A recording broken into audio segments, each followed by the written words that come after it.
Comment aider un enfant à gérer ses émotions? Je crois que c'est une question, peut-être la question qu'on me pose le plus souvent. Alors oui, l'écoute active, c'est un outil indispensable à maîtriser pour ça, mais je trouve qu'elle est souvent présentée comme un outil, mais tellement magique, qui rendrait instantanément les enfants et les gens raisonnables, que ça pose des problèmes. Parce que c'est très éloigné de la réalité, ça crée des attentes irréalistes du côté des parents, ce qui les met en difficulté. Donc je vous propose dans cette vidéo de répondre plus précisément à la question: l'écoute active peut-elle aider mon enfant à mieux gérer ses émotions et surtout, si oui, comment? Alors zou, c'est parti, on va parler émotion et écoute active.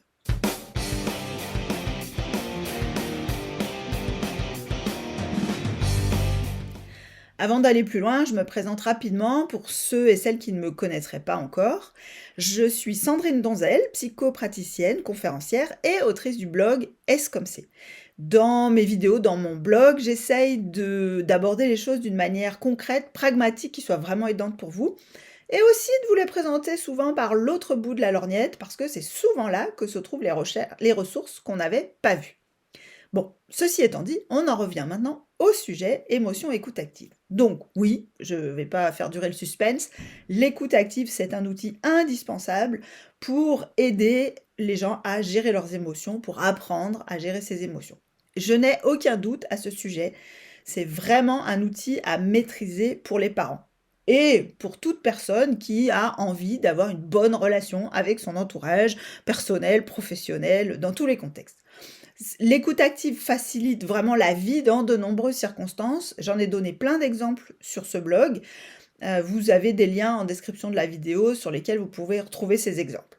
Alors, malgré tout, dans la vraie vie et à l'inverse de ce qui se passe dans les livres, malgré une écoute attentive bienveillante, il arrive souvent que notre interlocuteur, enfant, adulte, collaborateur, partenaire, peu importe, reste fâché, triste, malgré qu'on l'ait bien écouté, et continue surtout à se conduire d'une manière un peu déraisonnable. Moi, j'entends souvent: «On a essayé l'écoute, mais ça marche pas. Oui, mais même quand je l'écoute, j'accueille son émotion, il ne veut pas». C'est ce que j'entends dans mon cabinet. Donc en fait, ça conduit les parents à se demander: soit c'est moi qui m'y prends mal, qui suis nulle en écoute, qui sais pas me rendre disponible, ou alors c'est mon enfant qui a un problème avec ses émotions. Et donc, je veux vous parler de à quoi ça sert vraiment l'écoute active, parce que c'est souvent là que se cache le problème. On attend de l'écoute active des choses qu'elle ne peut pas nous donner. Donc je vais vous parler du mythe déjà de l'écoute active et du mythe de la vidange émotionnelle. Il y a en effet un mythe assez commun, assez répandu autour de la vidange émotionnelle. Beaucoup de gens croient que parler de ses émotions, exprimer de ses émotions, c'est toujours utile, apaisant, que ça va faire du bien. C'est une idée répandue, mais qui est souvent tout à fait inexacte. Je vous conseille à ce sujet le livre de Bernard Rimet, Le partage social des émotions, et dans lequel il souligne plusieurs points. D'abord, parler de nos émotions, les exprimer pour les porter à la connaissance des autres, c'est un comportement très spontané chez l'être humain. On est des animaux sociaux, on a survécu en tant qu'espèce parce que le groupe nous protège, nous enrichit. Et obtenir l'approbation ou le soutien des autres membres du groupe, c'est vraiment une condition de notre survie en tant qu'espèce. Donc c'est quelque chose de très ancré dans notre comportement. Deuxièmement, l'intérêt individuel d'exprimer ses émotions à d'autres personnes, ça dépend surtout de la manière dont ces émotions sont accueillies. Donc c'est pas juste une question d'exprimer et vider nos émotions et ça va aller mieux, c'est aussi et surtout une question de comment et par qui ces émotions sont reçues et traitées. Donc contrairement à l'idée populaire, parler de ces problèmes n'est pas en soi cathartique, apaisant. Rimet, il montre au contraire que cet effet cathartique est bien plus complexe que ça, que parler de ses émotions, ça peut être utile, mais ça ne l'est pas dans tous les cas et pas automatiquement. Et à ce sujet, je crois que nous avons toutes et tous fait l'expérience d'une écoute inadaptée, qui était frustrante, stressante, et de tout ce que ça peut engendrer émotionnellement de désagréable. Et j'y reviendrai d'ailleurs plus loin dans cette vidéo parce que c'est très important. Donc, troisième point, ou quatrième, je ne sais plus, dans la manière dont on peut accueillir les émotions, l'écoute active, c'est l'outil indispensable à maîtriser. Ça permet un accueil empathique, compréhensif, qui va contribuer au bien-être émotionnel, là où une réponse négative, indifférente, peut aggraver le malaise. Un dernier point, le partage des émotions, ça a aussi un rôle social et culturel. Partager ses émotions, ça contribue aussi à enrichir l'intelligence émotionnelle de ceux qui écoutent. Ça fait évoluer la culture, les normes sociales. Autrement dit, l'écoute du partage social des émotions, ça sert pas seulement à la personne qui s'exprime, mais ça sert aux gens qui écoutent. Bon. Donc, en résumé, l'écoute active, ça peut aider à faire du bien à la personne écoutée. Et c'est précisément pour ça qu'il faut savoir bien écouter. Mais attention, scoop, l'écoute active ne sert pas à rendre les gens raisonnables. L'écoute active ne modifie pas les émotions ressenties par les gens qu'on écoute.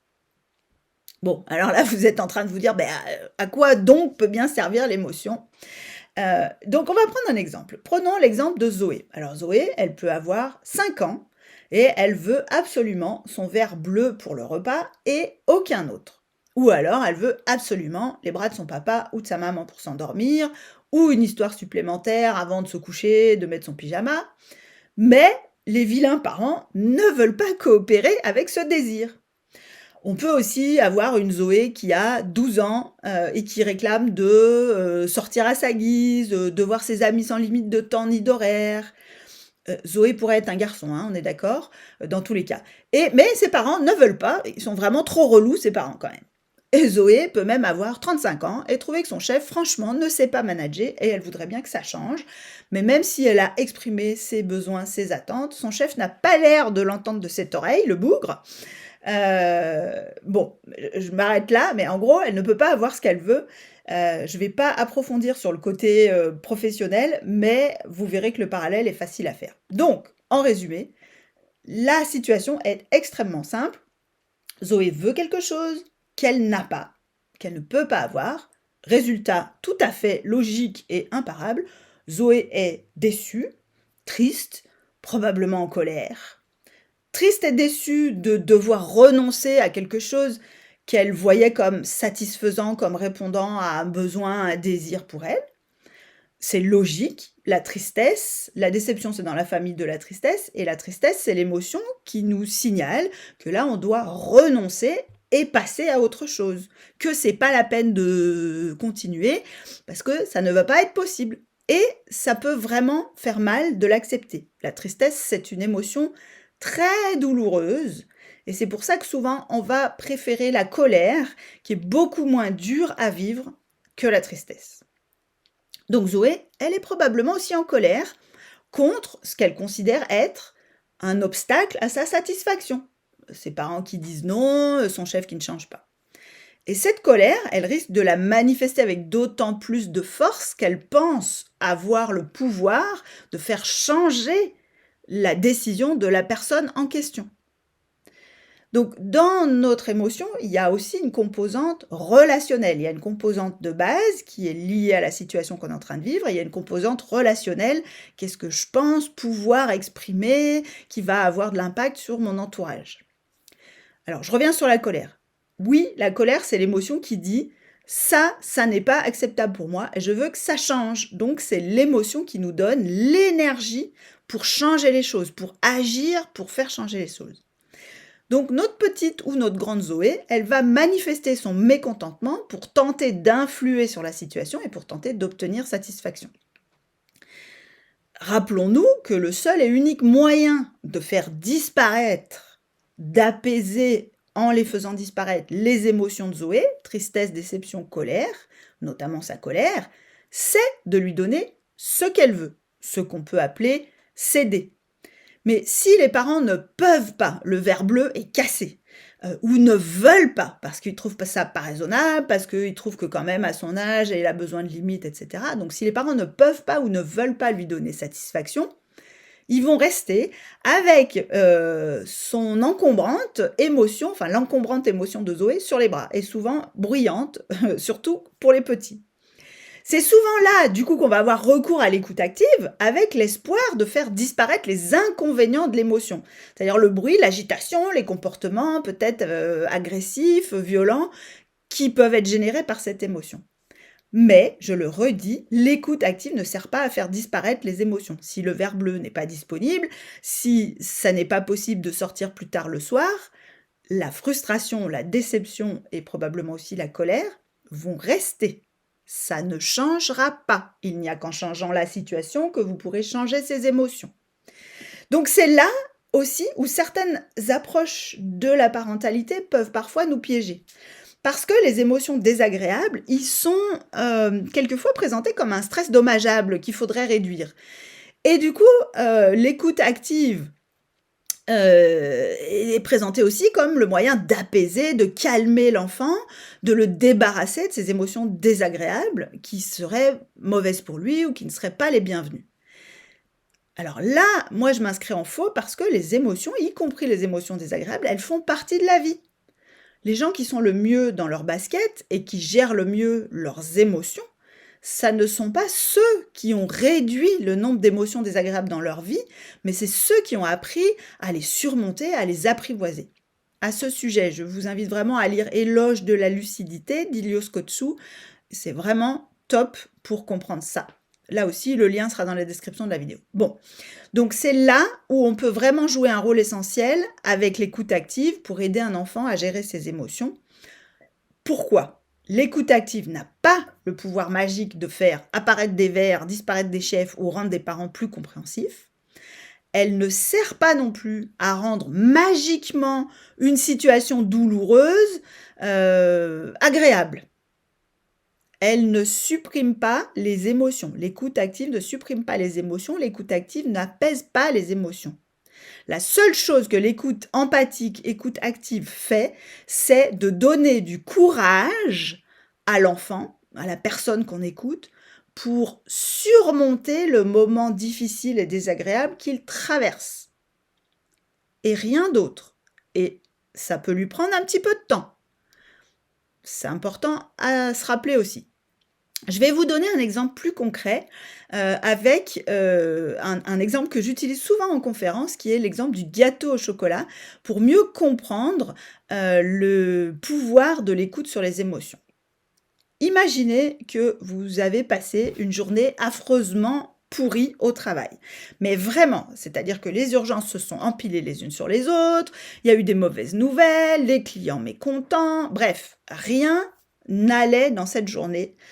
Et toute la journée, vous êtes dit, oh là là, pourvu que cette journée se termine. Et c'était tellement difficile que vous vous êtes raccroché à l'idée que le soir, en sortant, vous alliez pouvoir passer chez votre pâtissier préféré, acheter votre gâteau doudou, celui qui vous console de tout. Si vous n'aimez pas les gâteaux, prenez un autre exemple, du couscous, du fromage, du saucisson, ce que vous voulez. Mais projetez-vous dans cette situation où à chaque nouveau problème qui se présente dans la journée, l'idée même de ce gâteau, de cet aliment que vous alliez déguster, devenait le moyen de surmonter l'épreuve, de vous consoler de cette journée. La fin de la journée arrive enfin, vous partez, vous allez faire ça dans votre pâtisserie préférée, et là, catastrophe, rupture du fameux gâteau au chocolat, revenez demain. Là, vous êtes au bord des larmes, vous commencez peut-être à vous énerver contre la vendeuse, qui objectivement n'y est pour rien, et votre manifestation émotionnelle sera certainement à la hauteur de la déception et surtout de l'espoir que vous aviez mis dans ce moment de réconfort. Imaginez maintenant qu'il y a une personne avec vous, un partenaire, un ami, peu importe, et que cette personne vous dise « Oh, tu vas pas nous faire un fromage pour ton gâteau au chocolat, prends donc une tarte au citron ». Même si sur le fond, cette personne n'a pas forcément tort, il est probable que cette réponse ajoute à votre frustration.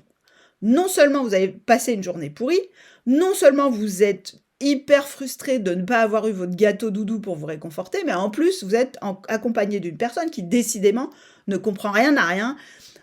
C'est décourageant et ça rajoute des problèmes là où il y en avait déjà suffisamment. Donc là, on est d'accord qu'on n'est pas du tout dans de l'écoute empathique. Mais qu'est-ce qui se passe si cette personne se montre un petit peu plus empathique en vous disant, par exemple, quelque chose comme « Ah mince, mais quelle frustration après cette dure journée que tu as eue. Vraiment, est-ce que tu préfères prendre un autre gâteau ou tu es tellement déçu que tu n'en veux pas d'autre ?» Il y a des chances ici que vous sentiez plus de compréhension et que ça vous soulage. Remarquez bien que ça ne vous soulage pas, ça ne change rien à votre journée difficile. Ça ne change rien à votre déception d'avoir eu un gâteau.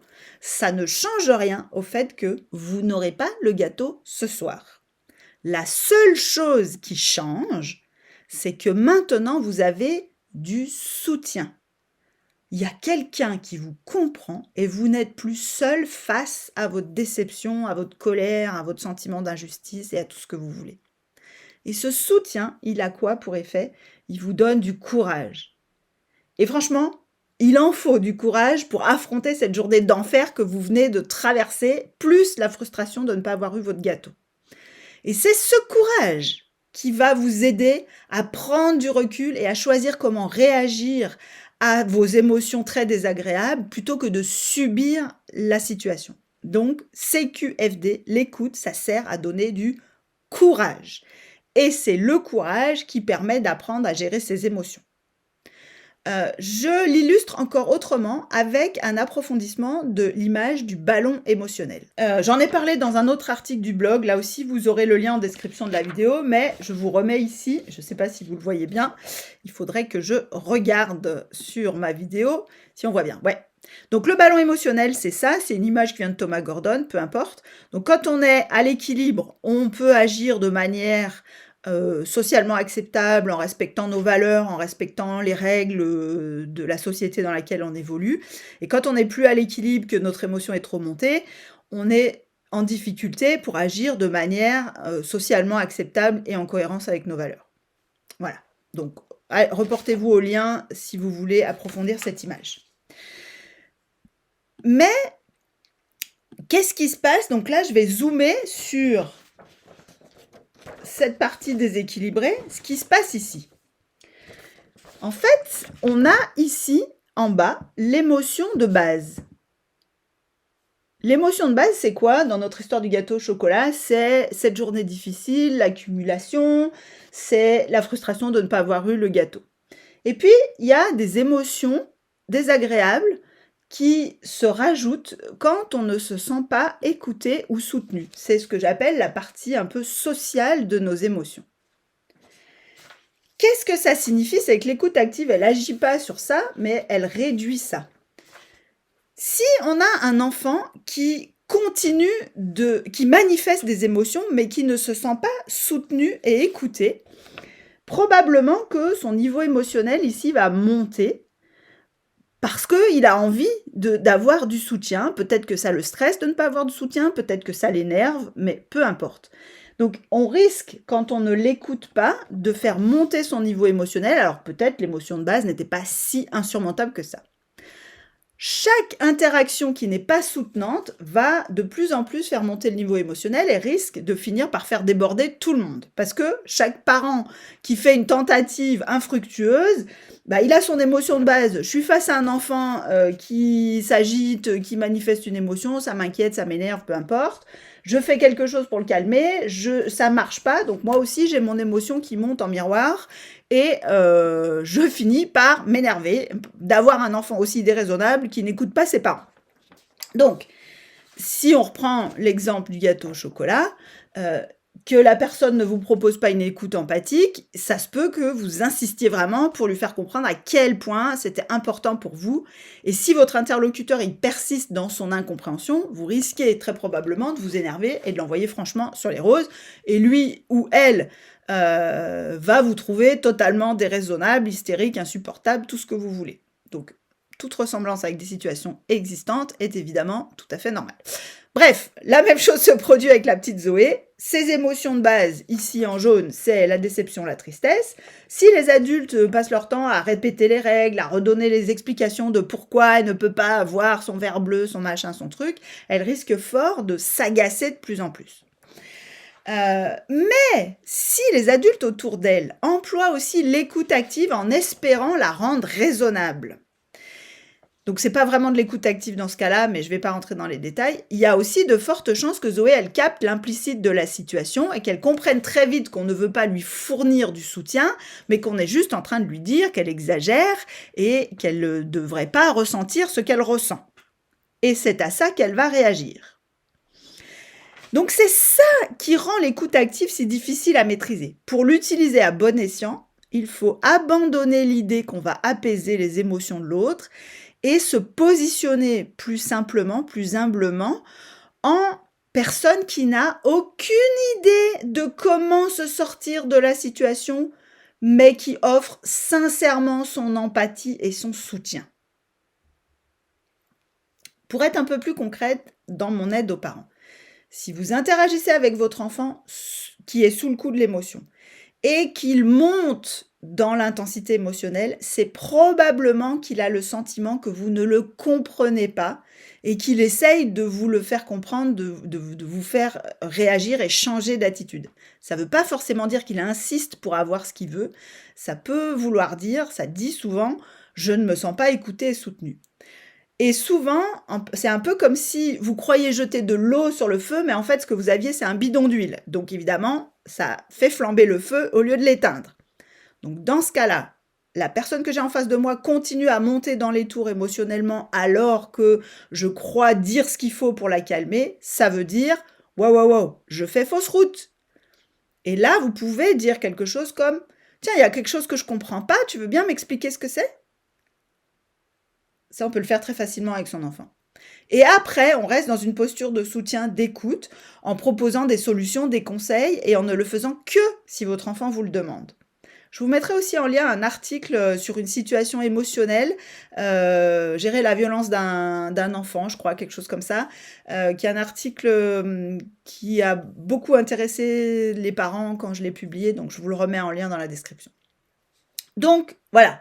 En résumé, l'écoute active, c'est un outil merveilleux pour aider les gens à comprendre leurs émotions, à les surmonter, à trouver les stratégies qui leur conviennent. Mais pour que ça fonctionne, il faut vraiment se mettre dans la tête que quand on écoute quelqu'un, on est là pour lui montrer du soutien, de l'empathie, pour comprendre, mais surtout pour montrer du soutien, de l'empathie. Et c'est ce soutien et cette empathie qui vont lui donner du courage pour surmonter la situation. Si on constate, je reviens sur cette image, si on constate que la personne en face continue à monter dans les émotions, c'est que probablement la personne ne se sent pas entendue et comprise. Et donc, on peut peut-être juste faire un pas en arrière et dire « Ah, tiens, j'ai l'impression qu'il y a quelque chose que je ne comprends pas. Quel est vraiment le problème ?» Voilà. Pour aller plus loin sur le sujet de l'écoute active, parce qu'on pourrait en faire des heures et des heures de vidéos, vous trouverez sur mon blog une série d'articles à ce sujet. Il y en a 4, je crois. Les liens sont en description de la vidéo, donc voilà, vous pourrez aller voir. Sur la boutique, il y a aussi un PDF qui s'appelle « Le guide des émotions », qui aborde les émotions en général, mais aussi chaque émotion en particulier avec leurs messages, leurs besoins associés et comment on peut les gérer. Eh bien, je crois que j'ai dit tout ce que je voulais vous dire sur ce sujet. J'espère que cette vidéo vous a été utile. Si c'est le cas, n'hésitez pas à liker, à commenter, à partager. Ça contribue à faire connaître mon travail à d'autres personnes qui ne le connaîtraient pas encore. Et puis, si vous trouvez vraiment mon contenu très intéressant, vous pouvez faire un don sur PayPal, avec un compte PayPal ou une carte bleue. Et ces dons, en fait, ils contribuent à me permettre de libérer du temps pour produire plus d'articles, de vidéos et de contenus en général. Sur ce, je vous dis à bientôt pour une prochaine vidéo.